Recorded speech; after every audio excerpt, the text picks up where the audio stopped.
Hello, everyone. This is Kellie Gilbert. I am your host author tonight. I'm broadcasting from Dallas, Texas. I have a dear friend and author that you are going to love to meet, Kathryn Casey. And before I introduce her formally, I want to just do a little bit of housekeeping here. For those of you who follow the She's Reading live author chats, you know that we're on a new platform tonight. We're on StreamYard instead of Zoom. And so we have some new features and we have some new issues that I have run into. So, but if you remember, Zoom constantly would do some feedback issues for us. So I had to find a new platform. I also opened a brand new channel on YouTube. And so all the past author chats have now been loaded and are on She's Reading with Kellie Gilbert on YouTube. So you can go back and watch all the ones that have happened over the last 3 years. There's 38 of them. I was kind of amazed to find there was that many. And while you're there, I will ask you a favor if you will subscribe. Because if you subscribe and then you hit the notifications to notify you, you'll be notified when we have another live author chat. Also, it just helps my channel be shown, and we want to give these authors as much exposure as possible. So subscribe to that channel. We were going to be broadcasting there tonight, but apparently when you live broadcast for the first time on YouTube, they would make you wait 24 hours just to check you out and make sure that you are not going to be loading porn or some, awful thing they don't want up there. So I have 24 hours before we'll be able to do this. So next live author chat, I'm hoping we'll actually be able to broadcast to both the Facebook group and to the live channel on YouTube. So go over there after this is all done. I'll post in the comments and I'll post a link. And if you'll all do me that favor, I'll remind you at the end of this chat, go over there and subscribe. The other thing I need you to know is that we've got comments, but I just put them up, and I can see them. Kathryn, can you see them by chance? No, I can't. Okay, I can see them, and I will be putting them up. It says Facebook user, so I don't know who's commenting, but if you're commenting on Facebook, down in the comments, they're showing for me. If you want your name to show when I'm putting it up, you can go to StreamYard.com/Facebook and give permission. And from what it tells me, it only takes a quick minute to do that. And then you can, your name will be showing up and I'll know who you are. Otherwise, you're just Facebook user. But we do have some comments coming in. Facebook user says, love your books. Another person says, hello, Kellie and Kathryn. So we're all so glad that you're here. And then at the end of this, just like always, this will be recorded and saved on Facebook. So if you're late to the show or you have friends who wanted to join but couldn't, I know some people said they had to work tonight, it'll be there for you to view later. So with all of that, all that admin stuff out of the way, let me introduce my good friend and our author tonight. This is Kathryn Casey. Kathryn is a mystery and true crime author. Now, that's a little out of the ordinary for here on She's Reading. We normally have women's fiction and some contemporary romance people, but we're going to be having a lot more mystery, suspense, those kinds of authors. And so Kathryn's our debut on that. She writes the most amazing true crime novels. I read one. And and I have a legal background, but I'm telling you, it was so well researched but it was hard to read for me. But I am telling you, true crime is her thing. She can do true crime like no one else. And I want to just read you a little bit. I did a little research. Many of you know who Anne Rule is. She's a #1 New York Times bestselling author. And this is what she said about Kathryn's brand new novel, Angel Falls. She said, Kathryn Casey has the roots, the guts, and the talent. She takes her place as one of the best. So I was really tickled to see that. The reviewers feel the same. These are some of her reviews on Angel Falls. One reviewer says the book is a hidden gem. Another says Kathryn continues to take readers deep into the emotional worlds of her characters and stories. And the last one that I really loved said, I read Angel Falls 2 weeks ago, but I still find myself gazing out the window, wondering if Ruth and Gabby are watching the river and sharing life. So, welcome, Kathryn Casey. Well, thanks, Kelly. This is so fun. It's so wonderful to see you again. It is. Shall we It's been a tell everyone how we met? Well, we met at the Pulpwood Queens We a did. long time ago, along with a bunch of other people, and we've all become such wonderful friends. It's great to have other friends. Yeah. Pulpwood Queens, for anyone who doesn't know, it was the nation's largest book club. There were well over 500 chapters. It was started by a woman named Kathy. Remind me of Kathy's last name again. Kathy Murphy. Yeah, I was going to say Patrick, but I knew that she had changed her name, Kathy Murphy. And Kathy would host authors and readers in January over in Eastern Texas. And we would all dress up in costumes. The very first time I went was literally 2 days after I signed my contract. And I got to drink beer with Pat Conroy. Oh my gosh, be still my heart. Well, you have a little story about Pat Conroy. Tell our. Well, I have Pat's pants. At one point after he passed away, his widow brought a pair of khaki pants with an ink stain. He used to write with a fountain pen, and they were his writing pants. And she auctioned them off for literacy. And I bought them, and I've still got them along with one of the copies of one of the books he signed for me. Yeah. I had to put a little note in there so when I pass away, my kids know why they've got these pants. Yeah, they don't throw them away. Yeah, but he was a wonderful guy, so, and an amazing author. Yeah. But we met so many great authors there, Yeah, I met some of my dearest friends, including you at Pulpwood Queens, and a lot of readers. In fact, many of you here at She's Reading are very familiar with Danielle Woods. She's my assistant, and she helps run She's Reading. And we met her.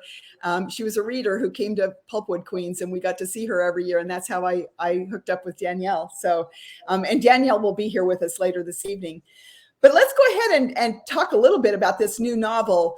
Before we do, I want to tell our viewers a little bit about your career as a true crime writer. Tell us about that.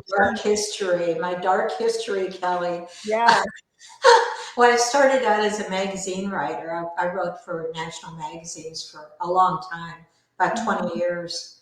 And I used to cover crime cases for the magazines. And so in like 1995, I had this amazing case and I decided to turn it into a book, which I did. And I love that. Love your books. It just came up. So I wrote a book called Evil Beside Her. It was my first true crime book. And I kind of got hooked on the courtrooms. I loved the kind of chess strategy that went on between the prosecution and the defense. And I just started writing more books, and I did less magazine work over the years.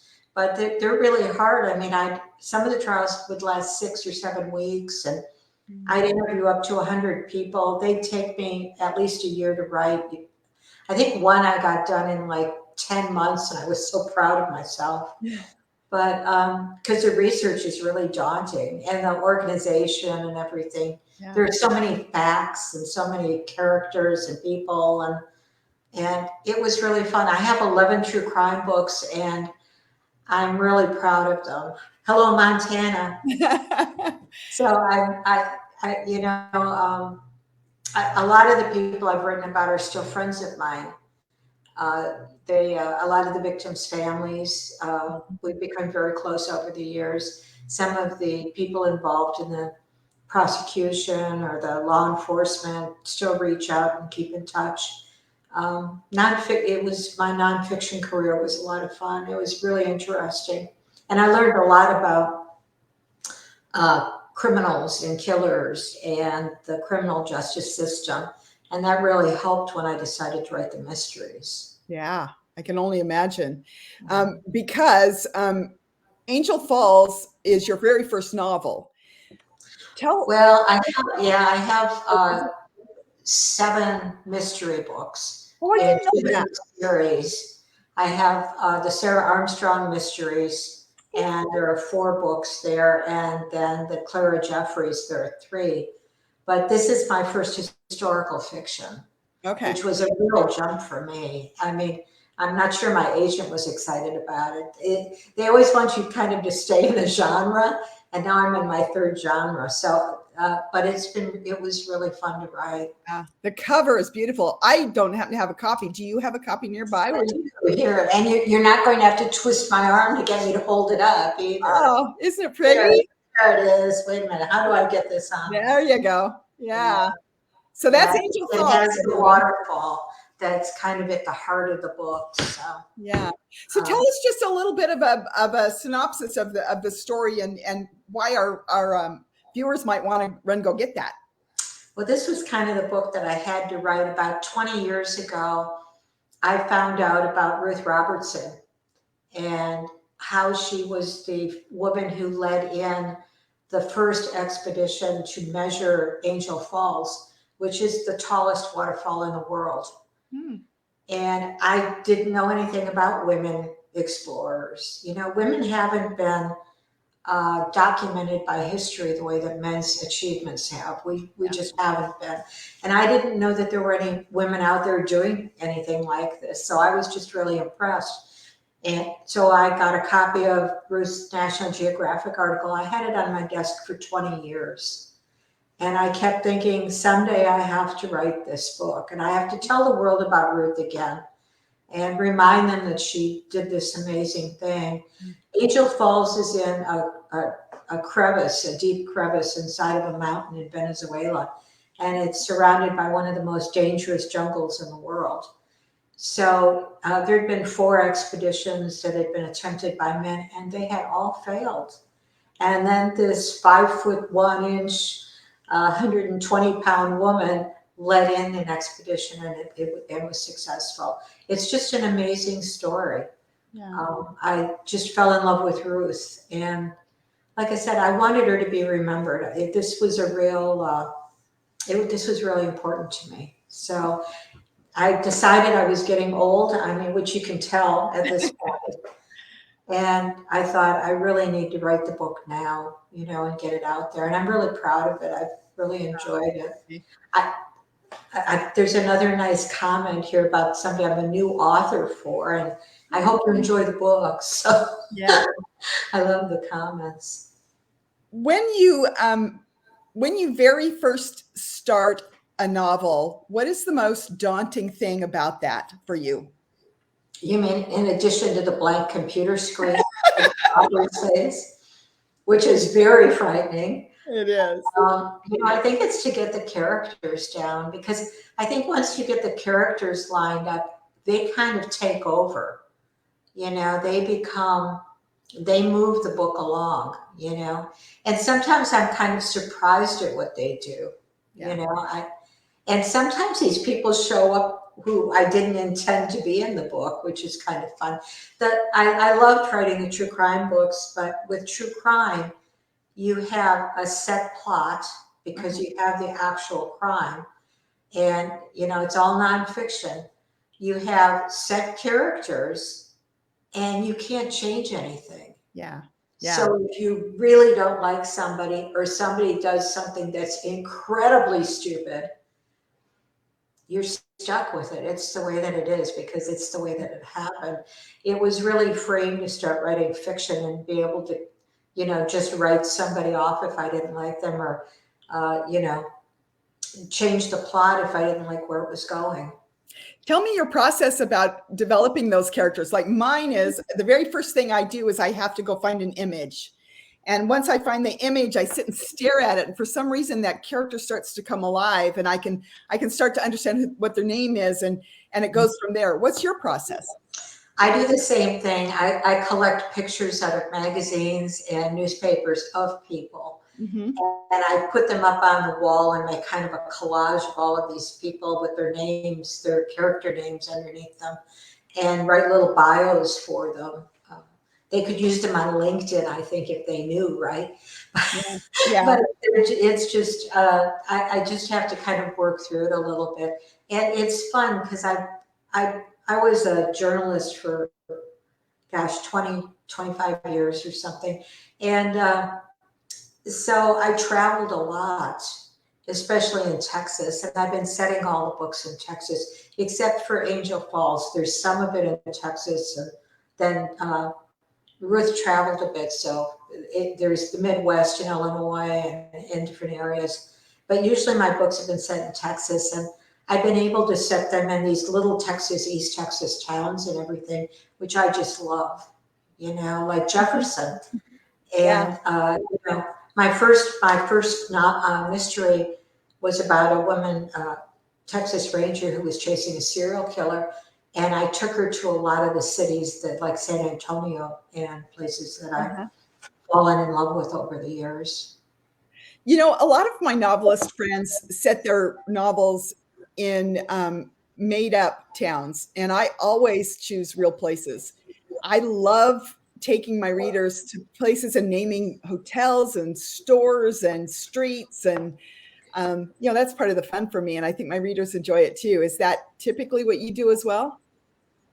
Most of them. Every once in a while, if I need a town to have certain characteristics and I can't find it, like when I had an investigation going on in the first Sarah Armstrong book, I needed a town that had a couple of very specific things, so I invented that town. But it was one of the smaller, so I have done that. So it's kind of a mixture. But most of the settings are real. They're real places. I'm going to continue to ask some questions, but I will invite, because we have this new ability to see your comments, those of you who are viewing, if you have questions, pop them into the comments and I'll throw them up and we'll let Kathryn answer your questions. So I can share the interview duties with my peeps. So I'll be watching for any questions that come through. In the meantime, what about being an author gives you the deepest joy? Oh, gosh. I enjoy the writing. I really do enjoy the writing. And I love going out and meeting people and talking to readers. It's really a wonderful community. There's this connection between the writer and the readers that's just really rewarding. It's really fun to go to something like Pulpwood Queens or Amelia Island for the book festival, or Santa Fe or someplace, and Austin for the Texas Book Festival. I've done that a couple of times. And to be able to talk to people and hear their stories and hear what they enjoyed about the books and what they meant to them. Yeah. So don't you think so, Kellie? Don't you just find going out and meeting people is just such a bonus gift when you're an author? I think it's much of the impetus for this She's Reading. I simply love to connect with the readers. It fills my cup. And when I write, I think about all the people that I connect with on She's Reading and on my other venues. And there's a synergy there that you can't duplicate any other way. No. Yeah. It's so wonderful. I haven't done a book signing in a long time, but I love the book signings. And spending any afternoon or 3-4 hours at a bookstore and talking to people. It's just really fun. We had a listener say, I love watching crime shows. Many times my hair will stand on end. Did this ever happen to you? And I'm assuming she's talking about when you're researching. Want to tell us any of your stories? Well, I have a lot of them. I wrote a book called Deliver Us on the Texas Killing Fields cases. And they're unsolved cases. Since I wrote the book, actually, some of the cases have been solved. But at the time, I've been in and out of the Texas prison system and a lot over probably 30 decades. I did it also when I was writing for magazines. So, but for Deliver Us, and I've interviewed some really scary people over the years, but for Deliver Us, I actually went into the prisons and I interviewed serial killers. And it was frightening. There were times it was really, they were very angry and very intense people. Yeah. And I read one of your interviews or blogs somewhere when I was researching this afternoon, and you said something that really hit a mark with me. You said that what draws you to true crime and to these mystery novels is that psyche of the individual, those individuals that are just outside of our particular circle, and that just absolutely fascinates you. well, I think we're all trying to understand, aren't we? Yeah. I mean, Yeah. really, and I think we need to understand, because if we could figure out why these things happen, Yeah. maybe we'd be able to stop some of it. I can't tell you how many times I've been at a book festival or done a signing, and somebody, usually a teacher, will come up to me and say that she has a student that's displaying really aberrant behavior. Mm-hmm. And is very frightening. And if we found a way to really figure out who these people are, why this happens, how it happens, and if we could intercede at a young age, Mm-hmm. and perhaps save lives, and because it's so tragic. I mean, these cases, Kelly, are like, I always tell people they're like ripples in a pond. And the initial, right at the center, of course, is the victim. Mm-hmm. But it sends all this pain out, to the families, to the even to the general community. I mean, when something terrible happens in your community, in your area, you're affected. We're all affected by it. Yeah. Yeah. It's an interesting comment that just came through. Sometimes I'm afraid that if I do understand them, that would make me evil. No, I don't think so. Yeah. Yeah. I One think of the it's things important is that you can experience a story safely within the pages. And like you said, you can begin to gain an understanding that knowledge is power, in my view. No, it really is. And it's not that we become them by learning about them. One of the reasons we're fascinated is that they are so foreign to us. We would never think of doing these things, Mm-hmm. So this is just a really, it's a look inside of a different psyche, and it can be fascinating because there are a lot of issues going on. The cases are really interesting because you have so many players on so many levels. It's like watching a really interesting cop show. It's why cop shows and detective shows are so popular on TV. Yeah. Yeah. I was a legal investigator for years and spent a lot of hours in courtrooms, and I'm fascinated with courtrooms too. One of the things that I loved is that I would work with jury consultants and the whole process of how they view different things to understand even the jurors that are going to be making, the verdicts and such is just fascinating to me. And so I'm with you. We all love to have a little window into our judicial system and into the courtroom. And I think that it allows us to do that in the safety of a page. Well, it's like a chess game, and they're plotting against each other, and they've got their story they're trying to get in, and it's just fascinating, especially if you're in a classroom a courtroom with really good lawyers. It's just fascinating to watch them work. It really is. Yeah. Yeah. Brilliant minds. Brilliant minds. I mean, I love the whole legal system. Tell me, how has other authors molded your work and made it what it is today? What other authors have you studied or worked with or been influenced by? Well, I read a lot, and surprisingly, I don't read a lot of true crime, but I used to read Anne Rule's books. Anne passed away a while back, I think 4 or 5 years ago, maybe. Yeah. But I used to read Anne's books, and actually, I ended up writing true crime because of one of Anne's books. It's called Small Sacrifices. Mm-hmm. Which was about a woman who actually killed her children. Yeah. it was such a horrific thing, and I couldn't imagine a mother doing that. I just couldn't. Yeah. And I read this book, and at the end of the book, I had so many feelings, about what I had read. Mm-hmm. And I felt like I understood a little bit more about people, So, and I was at that point writing magazine store articles, and I thought, well, I could do that, and maybe explain a little bit more about the human condition and why these things happen. Yeah. Anne was really a big influence. We became really good friends over the years. She's pretty incredible. Yeah. Yeah. One of my very favorite quotes, and I even have it written down, was E.L. Doctorow says, "History tells us what happened. Fiction tells us how it felt." Uh-huh.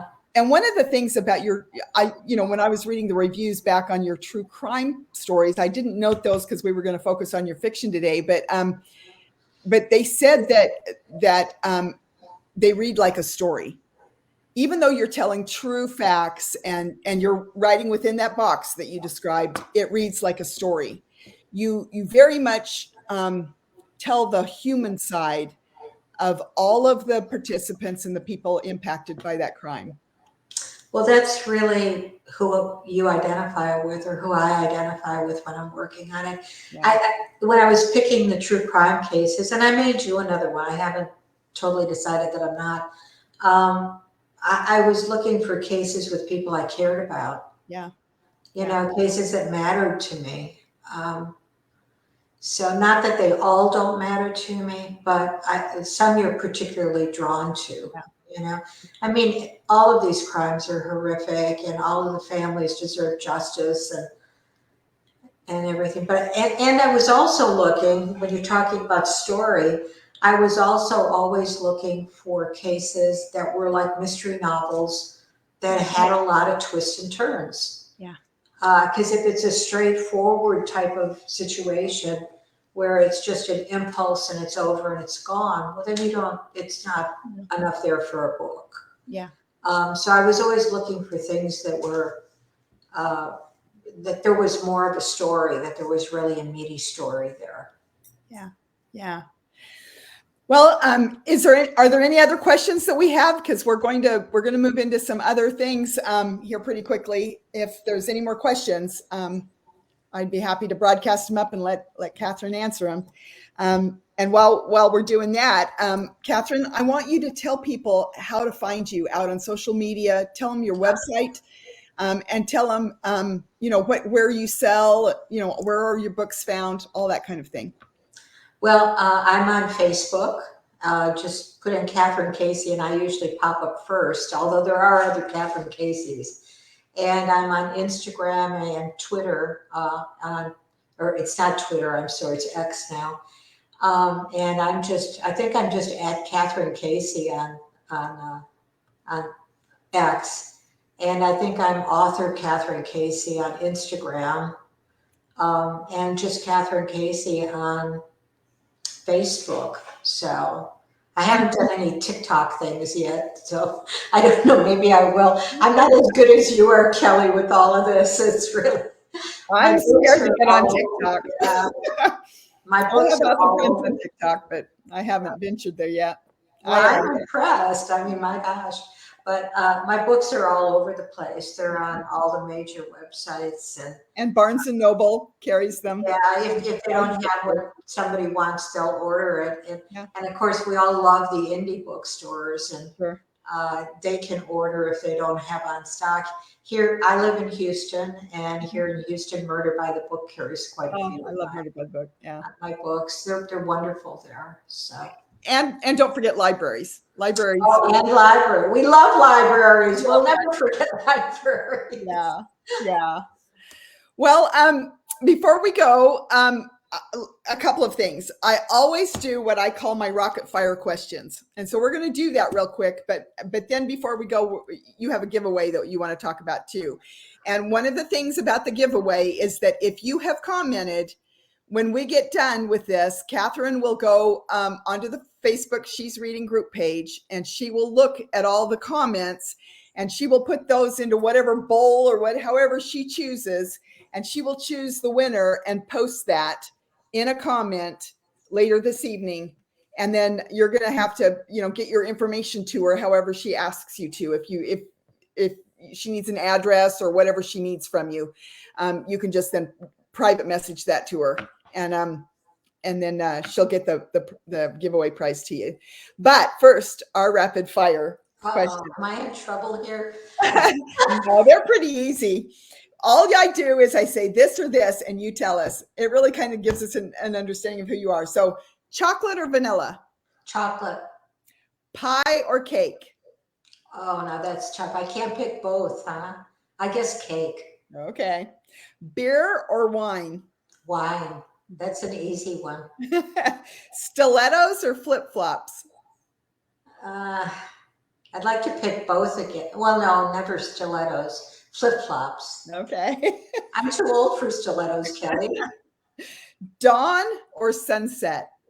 Oh, dawn. Okay. Swimming or walking? Walking. Beach or mountains? Oh, gosh, I'd love to have both again. But I guess mountains. Cook or takeout? Cook. Campground or resort? Resort. And the last one is flowers or a massage? Flowers. Flowers are always appreciated. Yeah, I love flowers too. Okay, well, now you've got to know Kathryn Casey just a little bit deeper. You learned about her books, you learned about her journey, and now she's going to tell you a little bit about her giveaway. Well, I found some bookmarks on Amazon, and one of them, they're about nature, and they have little they have advice, and it's all advice from nature. There's one advice from a sunset, advice from a waterfall, which I thought, Angel Falls, it was just kind of perfect. And they have little affirmations on each one, like stay on your path and make a splash for the waterfall. So I just thought they were really perfect. So that's the theme. Yeah. So if you're sending them from Amazon, you'll just need their email address then.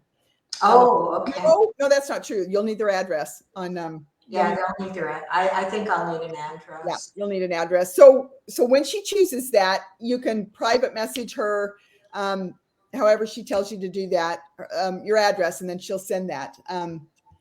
So go ahead and comment. If you guys have not commented, put a comment, and she'll choose when we're done. So that concludes our evening. But before we go, I wanted to just note something. I was pretty taken back when I posted that I was going to be interviewing you, and I think I knew this before, but we have some common friends, and who would have thought that some people in Idaho, Jennifer Liebram. Oh, do you know Jennifer? Oh, she's wonderful. I love Jennifer. Yeah. She grew up where I grew up. She didn't grow up there, but she lives up there now, and we know each other well. So she was going to for sure come watch tonight if she was able. So, and I told her that the recording, and I'll tell all of you, this recording will be maintained on Facebook, so you can watch it later. If you want. And don't forget, this is your reminder, please go to the YouTube channel, She's Reading with Kellie Coates Gilbert, and subscribe, and make sure you hit the notifications so that you will get notified of all our future live author chats. I'm looking forward to a 2024 filled with these kind of chats. I love them. I hope you do too. But we've got a lot of really fun authors on tap. So until then, we'll see you. And this worked beautifully. I love the new platform. Yeah.